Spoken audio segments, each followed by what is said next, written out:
Bien, espero que estén todos de aquel lado de la mejor manera posible, aprovechando quizás el inicio de semana y mucho que hacer por delante, ¿verdad? Después de venir de un fin de semana, seguramente descansando y espero hayan tenido un descanso reparador. Aunque aquí es de manera anacrónica, atemporal, donde ven estos videos. Quizás se haga visible en una época donde ni siquiera es el fin de semana, el anterior día, donde los estén viendo. Pero bueno, en fin, esto es muy atemporal. Eh, lo pueden ver en cualquier momento, espero que sí. Pero bueno, para no volverme esto un rollo, además dije un par de palabras allí que yo identifiqué en un cierto momento con la letra A, anacrónico, esto de lo que es atemporal, que tiene unas definiciones que van más allá de lo que acabo de decir en relación a ver una cuestión de manera sincrónica o asincrónica. Yo creo que esos son los términos apropiados para decir que uno está viendo un contenido en una fecha posterior o más o menos paralela al tiempo en donde se produjo. Y esto es muy común en esta era de internet y estas plataformas como YouTube, donde uno ve contenido quizás que tendría que ubicarlo uno en un contexto, el espacio temporal, ¿verdad? Esto se diluye, se difumina cuando nosotros vemos contenido, pero hay que tenerlo muy presente porque está influido de alguna manera el contexto en relación al contenido, casi siempre, o siempre, pudiéramos decir. Ahora, ¿qué vamos a decir del tema de hoy en cuestión? Voy a hablar de la apercepción. Este tema de la apercepción es fascinante porque nos remonta a Leibniz, que yo diría que fue uno de los primeros que habló del tema. Y aquí voy a chequear un poco esto solamente para notar que todo se está viendo bien, ¿no? Sería algo muy eh, decepcionante que no se escuche o se vea bien cualquier contenido que uno haga. De verdad que es la mejor forma de percibir un contenido, ¿no? Lo que se puede escuchar y ver bien. Al menos escuchar, en el entendido de que el podcast generalmente se escucha. A percepción, volvemos a la palabra. Estamos en rápidamente, así que esto no va a durar tanto, espero. La última vez fue 2 horas en nuestros videos habituales. Y cuando yo hablo de tantas cosas, créanme que se me va el tiempo volando. No es que yo a propósito trato de que los videos duren más. Me gustaría que duraran menos. Es más, cuando duran menos y hay una idea sucinta, se puede decir que mejor trabajada y también puede que sea mejor en el sentido de lo didáctico, lo pedagógico, ¿sí? Porque bueno, reclama más atención un video muy largo, una explicación muy extensa. Así que yo no considero que un video tan largo, todo depende, ¿no? Pero al menos no a priori significa de que sea el mejor video posible, nada más porque sea muy largo. Más bien, si una idea se puede concretar lo mejor acabada posible, teniendo un hilo argumental que se pueda seguir y que podamos ver una interacción suficiente y en esa misma interacción una comprensión que se pueda alcanzar en tiempo récord es lo ideal, lo ideal. Bueno, a percepción, vuelvo a la palabra para no distraerme más. Sí, tiene que ver con Leibniz, como les decía. ¿Por qué? Porque percepción ya nos indica que uno tiene una atención, logra captar, concebir algo, ¿no? La percepción nos puede inducir a la idea de poder entender lo que está pasando en cuanto al fenómeno, ¿sí? En cuanto a lo que está ocurriendo, captar la esencia o la intencionalidad de cierto fenómeno, cierta actividad. Podemos decir, cuando tienes apercepción, es que tienes una autoconciencia de que tal cosa está produciéndose, que sin embargo, aunque termina haciéndose de manera, por decirlo así, automatizada, no puedes tener en ello una conciencia clara de que tal cosa está ocurriendo. Por ejemplo, yo automatizo y proceso prácticamente sin necesidad de estar haciendo mucha meditación al respecto porque es algo espontáneo. Pero hay procesos allí. ¿Yo estoy consciente de estos procesos acaso? Siempre tengo que estar pensando y repensando, pensando en lo que pensé, pues por la economía, y esto tiene que ver con el apropiado uso de la energía del cerebro. eh, Hay mucha heurística, así que tiene que ver con el mejor camino posible para que se pueda ahorrar energía. Y de esta manera ocurren de igual forma los procesos cognitivos en cuanto al aprendizaje, que no necesariamente hay una conciencia constante en él mismo, ¿no? Pero cuando se hace, la percepción es muy atenta a que lo que ocurre no solamente tiene un qué, sino un por qué. Y, y esto puede ser que sea más claro y consciente. Hacerlo así nos ayudará a no ser víctima de, qué sé yo, y esto es algo muy destacado que yo voy a hablar más, ya yo lo he hecho otras veces, pero, por ejemplo, que nosotros podamos ser alienados. La alienación va de, que aquí yo lo expliqué en otro rápidamente, también por la letra A, va del hecho de que otros me están maniobrando, es decir, yo no tengo una conciencia de mis actos, es decir, repito, para que se entienda, no lo estoy actuando de forma deliberada, ¿sí? Sino estoy actuando de forma que es prescriptiva, que alguien me indicó y ni siquiera yo estoy muy claro cuáles son esas relaciones de poder, ni siquiera las tengo en cuenta, sencillamente estoy actuando de forma prácticamente automatizada. La conciencia tiene que ver con este acto muy en el momento, claramente evidente, y en este sentido yo estoy muy al pendiente de lo que estoy haciendo, del por qué, del para qué.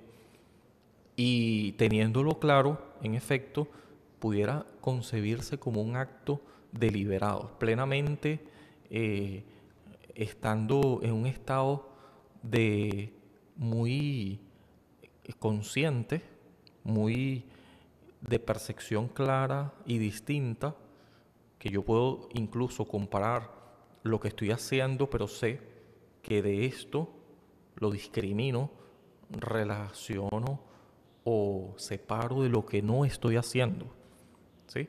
Porque cuando tú tomas una decisión de hacer algo, que sea tu decisión implica de que seas consciente de ello, de que tengas autoconciencia o apercepción. Esto suena así como muy dramático de decir, son puros conceptos. Es una cadena infinita de significantes. Estoy apelando a muchos significantes estilo diccionario como para entender un concepto que además tiene un, un prefijo, ¿verdad? La A, percepción. A percepción, ya les decía que fue una palabra introducida por Leibniz cuando él definió la conciencia y la percepción. Consciente de que estás percibiendo algo, ¿sí? Y se distingue de la percepción, que es eso de que como el otro, hablando de la otra edad, ¿verdad? Vamos a usar otra vez este binomio, ¿verdad?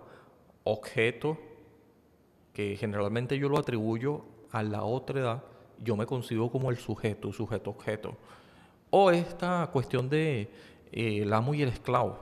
Y aquí, bueno, volvemos a traer el tema de la cuestión esta que ya les decía, de la alienación, que tiene que ver con el hecho de que yo, si me concibo un esclavo, yo evidentemente no estoy sino en pro de salvaguardar mi vida, mientras que el amo lo que hace es no reconocerme. ¿Qué no reconoce el amo? No reconoce nada de lo que yo soy, sino que me trata como un medio, no como un fin en sí mismo.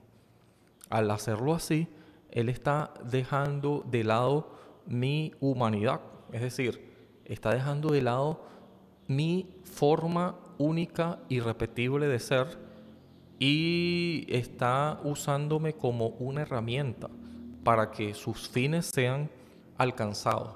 No le interesa de nada que nada algún fin propio, es decir, del otro. Así que, en cierto sentido, cosifica o objetiviza, o sea, lo trata como objeto a aquella persona que simplemente trabaja con el único fin de hacer no sé, mi conciencia es la que prima por encima y por eso es que queda completamente alienado porque no está trabajando con su conciencia, sino en función de la de otro. ¿Sí? Sí se entiende, ¿no? Ahora, ¿qué tiene que ver esto con la enseñanza, el proceso de enseñanza-aprendizaje? Pues todo, ¿no? Todo tiene que ver. Y es que en el proceso de enseñanza-aprendizaje está el docente, que es el agente, y cómo ves al alumno o al paciente. Lo ves como una criatura pasiva, como una persona que no tiene en sí mismo conocimiento previo ganado, que no lo asumes consciente. ¿Y cómo se ve este alumno? ¿Acaso no deberías tú instar más bien al que él sea partícipe de su aprendizaje, es decir, protagonista de todo el proceso que está ocurriendo y consideres de manera no solamente una cuestión de empatía, sino que hay una realidad definitiva del otro lado que uno la reconozca o no, existe, preexiste. Porque del otro lado hay, sinceramente, una razón distinta, una otredad irreductible que hay que considerar. Si bien tenemos muchas cosas en común, por ejemplo, una racionalidad compartida, y yo creo que sí, porque sin eso fuera imposible las relaciones humanas, por ejemplo, ¿sí? Este principio de caridad debe estar prevalentemente entendiéndose no como un acto de velar por los intereses del otro con una moral altamente definida, prácticamente estilo santurrón, sino más bien es una cuestión realista. Es decir, la percepción va de entender primero, asumirse uno mismo como un objeto, sujeto pensante, como una conciencia que en esa medida es responsable de sus decisiones y tiene una libertad, no está sujeto a un determinismo que de todas maneras tiende a ser algo muy minimalista porque estás asumiendo de que todos pueden hacer cosas y todas estas te afectan, de modo que cualquier decisión que tú supuestamente pretendas se te es negada. Y si tú no tomas decisiones, si hay un determinismo que lo impide, después de todo entonces eso hace de que tú no seas responsable, porque no tenías ninguna oportunidad de decidir. La apercepción va de el hecho de que tú niegues tal cosa, porque de todas formas eso no es lo que pasa, porque lo que pasa a tu alrededor, si bien puede influirte, yo lo he dicho aquí otras veces, no te determina. Puedes decidir que, muy a pesar de que lo que esté pasando del otro lado te afecte, el modo de que te afecte o cuánto tiempo más te afectará y de qué manera, eso sí debes decidirlo. Quizás irte de ese sitio. Otra cuestión alternativa tendría que ver con el hecho de no tomarte las cosas tan en serio. Y sin embargo, no quiere decir de que la otra persona debe ser exterminada, porque te es un problema. Quizás sea una cuestión más de interpretación, ¿sí? De cómo lo concibas, con una actitud estoica quizás, esto sin llevarlo al extremo, porque no vamos a decir de que no te importe nada, sino que más bien lo ves desde un punto de vista más objetivo, si se quiere, desde el momento en que tú consideras y te asumes a ti mismo, como decía Leini, en este contexto de la monodología, como una mónada que no tiene ventanas y que las ventanas se abren desde adentro. Nadie puede desde afuera abrir la ventana e introducir algo que te afecte de una manera que te paralice, quizás que te haga reflexionar siempre, que te haga reconsiderar o afianzar o dejar algunas decisiones, de buscar otro rumbo, o de aprender a lidiar con el rumbo en las condiciones que van, porque quizás no haya una salida, y quizás no sea tampoco sabio huir, porque hay un ambiente que te condiciona, te influye, pero no te determina, en el sentido de que tú eres el dueño y la apercepción va de tener esa conciencia primero de ti mismo, de quién eres, sin que esto implique hacer saltos que sean eh, del modo que vaya a un extremo, que esto del amor propio sea más bien un ego desmedido o un yoísmo descarado, ¿sí? Tiene que haber una medida, una media naranja, como decía Aristóteles, creo. En todo caso, la mayéutica también ayuda, hablando del método socrático, yo he hablado de esto antes, a que tú consideres al otro como una persona que puede parir el aprendizaje. ¿Por qué? Porque tú con lo que hables con esta persona en esta dialéctica, que es bien concebida como la mayéutica, ¿sí? El método socrático, ya lo acabo de decir, esta dialéctica más bien tiene que ver con hacer que el otro sea autoconsciente, que tenga apercepción. Entonces tú le vas a hacer las preguntas adecuadas para parir el aprendizaje y crear nexos, ¿verdad? Que en todo caso, este aprendizaje que tú quieres que esta persona sea un niño o un adulto, que él lo capte, entonces tú puedas apelar más bien a lo que ya sabe. Entonces, puedas apelar a algunas comparaciones, metáforas que correspondan a, como decía eh, este filósofo brasilero, ¿verdad? Paulo Freire, ya se me está olvidando el nombre, ¿verdad? Sobre la pedagogía del oprimido, que él hacía alusión a esto de la lengua, que tú puedas evocar en función a el universo vocabular. Esa era la expresión usada por Freire. El universo vocabular. Y no hacer la lengua como un acto elitista que suele ocurrir, ¿no? La lengua queda enmarcada, crea un corsé y tiene que ver con estas relaciones del poder a través del lenguaje, de la academia, que usa palabras rebuscadas y que, bueno, tendrán una jerga que vale la pena seguir y aprender. Pero en esto de que consideres la lengua más como no semánticamente correcta o léxicos que sean inconmensurables, más bien tiendes estos puentes cognitivos y tienes que apelar al lenguaje, porque el lenguaje, después de todo, es este recurso que termina codificando el aprendizaje. sea cual sea este. En todo caso, todo es texto, ¿no? Como decía Derrida, nada hay fuera del texto. Así que apelando al texto, al lenguaje y apelando también a este recurso que siempre va a ser prevalente y que bien usado puede crear autoconciencia, que la otra persona también le ayudes.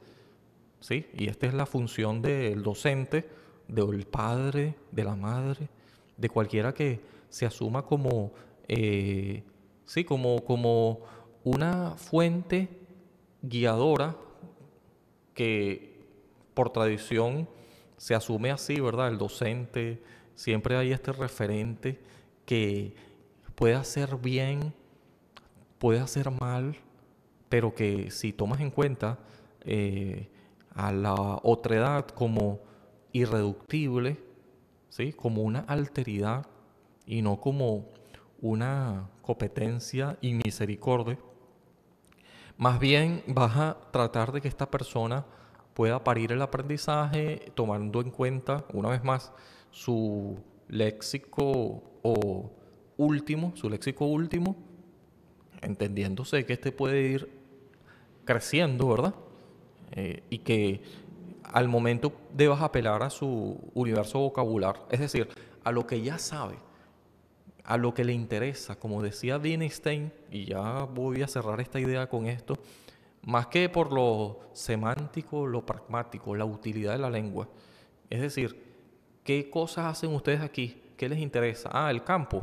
¿Les interesa aprender el oficio de carpintero?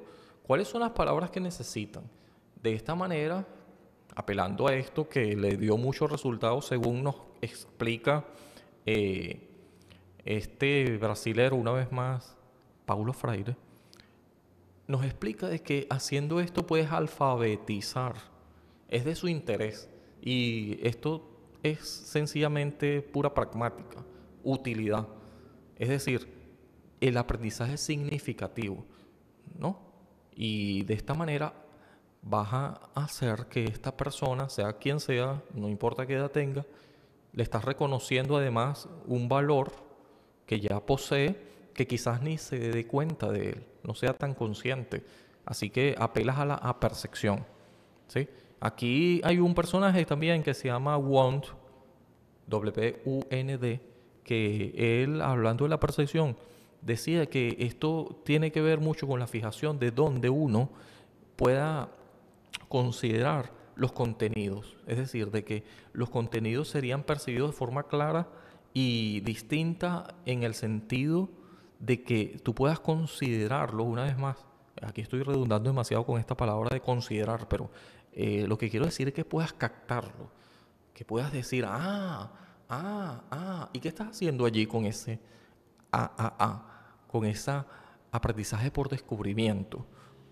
No estás haciendo otra cosa que hacer una conciencia de lo que pasa, de cómo se procesa, de para qué sirve y crear estos nexos que son sinapsis, que son neuronalmente, son conexiones sinápticas que se van sucediendo y que por hacerse con frecuencia, y aquí también hay un peligro que debes considerar, vas haciendo que sea algo marcado y que en ese sentido se grabe.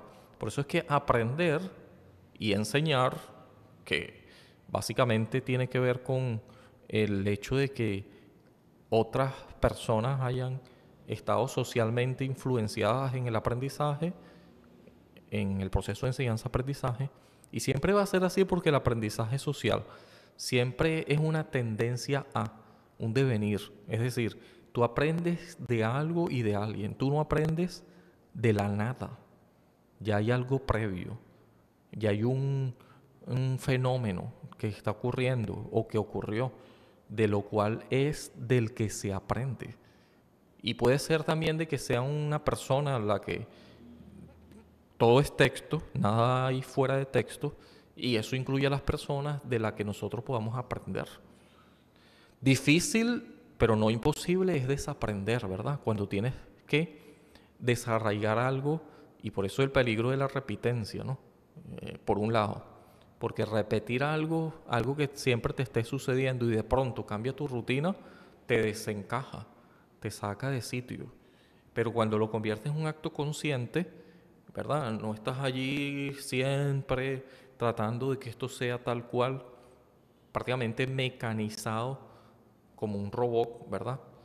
Y entonces no deja oportunidad a que salga un elemento distinto, una anomalía, que por el momento causa ruido, pero que tú la tienes en cuenta porque quizás esta repitencia, ¿verdad? Tenga algunos saltos que no son insalvables. Cuando yo hablo de insalvables, no es que sean imposibles o que se deben dejar de considerar. No va de eso la palabra insalvable. Más bien, en este contexto que yo la uso al menos, y en muchos casos también es así, tiene que ver con la brecha, ¿verdad? Una brecha. Una brecha crea un marco o, o un rango de acción que bien puede ser más estrecho o más amplio, ¿sí? Y puede ser que haya un salto, ¿verdad? Si hablamos de las sucesiones aritméticas, por ejemplo, yo tengo que predecir este salto, pero de pronto hay un elemento distinto que desencaja y yo tengo que descifrarlo, ¿verdad? Y hallar en ello una lógica. Debe tenerlo. Esto de la racionalidad compartida, del principio de caridad. Ya más adelante yo le voy a hablar de algo respecto a esto. El peligro de desconocer el porqué de algo y es más, ni siquiera tratar de averiguarlo. Cuando esto ocurre, lo que puedes hacer es un desastre, porque todo tiene una razón de ser, aunque no la conozcas todavía, aunque no seas eh, plenamente consciente de ello, es decir, que no tengas una apercepción de tal cosa, quizás no la tengas, lo cual no quiere decir que no debas buscarla, ¿sí? Y no solamente por interés de ir en pro del aprendizaje y todo esto que es loable, deseable, sino también porque además quieres evitarte mayores peligros, porque algo está por algo, tiene un porqué y debes averiguar tal cosa, incluidos estos saltos que son insalvables, pero se pueden estrechar, pueden cambiar, no son, de hecho, si no cambiaran, quizás sean eso también por una razón, ¿sí? Pero hablando del aprendizaje y del ser humano como contingente, siempre hay posibilidad, es más, es lo más común que sea maleable, que hayan cambios y el cerebro lo facilita porque hay una neuroplasticidad prevalente, biológica, que está condicionada para que el aprendizaje no solamente sea recurrente y en este sentido se instale como una zanja, como un surco, ¿sí? En la memoria profunda, sino que también sea perspicaz y flexible en el momento de que algo se tenga que dejar de hacer, porque definitivamente eres autoconsciente. Es decir, la mejor manera de salir de, por ejemplo, hablando de estas repitencias que pueden crear adicciones, la mejor forma de salir de una adicción es primero apelando a que debes tú mismo, una vez que eres consciente de todo el daño, de todo lo beneficioso, también que es salir de ese círculo vicioso, de esa cuestión que te está perjudicando, y cuando eres plenamente consciente de eso, es lo que te va a motivar a que tú cambies. Eres tú quien debes cambiar, no el psicólogo. El psicólogo ayuda a que tú seas plenamente consciente de tales cosas, apelando eh, a la razón, a la emoción y a todas estas eh, habilidades cognitivas, procesos de conscientes o a veces hasta inconscientes que puedan de alguna forma revelar e influir en la necesidad de un cambio. Es decir, que tengas una apercepción. Así que nada, esta es la palabra, yo lo voy a dejar hasta aquí, esto es muy amplio, ya dije que voy a hablar de esto en otra ocasión, sobre todo en el caso este de por qué no es bueno que reniegues de algo o causes un cambio sin considerar aquel algo. Y si está allí esa talanquera, creo que así se llama, ya después voy a hablar de eso, ¿no? Es como cuando tú ves un cerco, ¿sí? Estoy hablando de un cerramiento que tú no le ves razón de ser y entonces tú lo que quieres es tumbar eso sin preguntarte por qué está allí. Y entonces, cuando tú eres así vamos a decir, impulsivo o vamos a poner otra palabra que sea eh, menos, no sé, menos impactante, que suele ocurrir también mucho, que sin mediar palabras, tú quieres, aún con buena intención, derrumbar lo viejo para establecer nuevos cimientos y todo eso, pero tendrías que hacer un estudio exhaustivo lo mejor posible para que tengas autoconciencia, una percepción muy clara y distinta, un conocimiento, no vamos a decir 100% porque es imposible, pero que sí hay cosas que no por aquello de la totalidad inalcanzable sea alguna excusa para que no tomes en cuenta lo que sí está dentro de tu rango de acción, dentro de tu posibilidad, ¿sí? Debes tomar en cuenta variables que están considerándose allí quizás muy evidentes, pero también debes ir un poquito más al fondo, porque quizás hay cosas que debas hacer, pero hay otras cosas que no deberías hacer. Entonces la apercepción va de eso.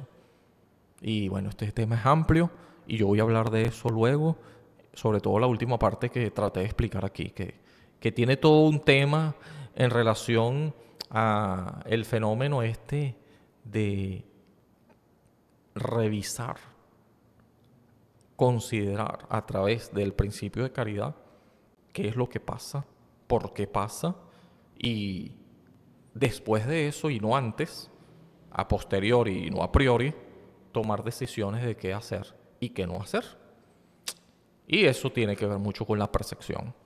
Cerrando el tema, me despido. Chao, chao.